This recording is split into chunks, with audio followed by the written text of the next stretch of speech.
પોરબંદરના બોખીરા વિસ્તારમાં એસઓજી ટીમે શખ્સને દેશી હાથ બનાવટની પિસ્તોલ સાથે ઝડપી લઈ વધુ પૂછપરછ હાથ ધરી છે।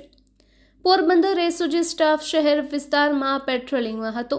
આ દરમિયાન સાંજે બાતમી મળી હતી કે એક શખ્સ ક્રીમ કલરનું પેન્ટ અને પીળા, કાળા, સફેદ કલરની લાઇનિંગવાળો શર્ટ પહેરીને પોતાના નેફામાં હથિયાર છુપાવી બોખીરા સ્મશાનથી બોખીરા તરફ જતા રસ્તે સતિયાઈ મંદિરની પાછળ રોડ ઉપર ઊભો છે। આથી પોલીસ તુરંત ત્યાં દોડી ગઈ હતી અને બાતમીવાળો શખ્સ નજરે ચડતા પોલીસે તેને ચારેય તરફથી કોર્ડન કરી લીધો હતો। પ્રાથમિક તપાસમાં તેના પેન્ટના જમણી સાઈડના નેફામાંથી કોઈ અગ્નિશસ્ત્ર જેવી વસ્તુ જણાતા પોલીસે તુરંત જ તેને જમીન પર નીચે બેસાડી તેનું નામ પૂછતા પોતે સબીર કાસમ મંસૂરી હોવાનું અને વીડી પ્લોટ વિસ્તારમાં આવેલ રઝાપાનની ગલીમાં ફૈઝલ ખાનના મકાન પાસે રહેતો હોવાનું જણાવ્યું હતું। પોલીસે તેની અંગ ઝડપી લેતા તેના પેન્ટના જમણી સાઈડના નેફામાંથી દેશી હાથ બનાવટની લોખંડની સિંગલ બેરલ પિસ્તલ મળી આવી હતી।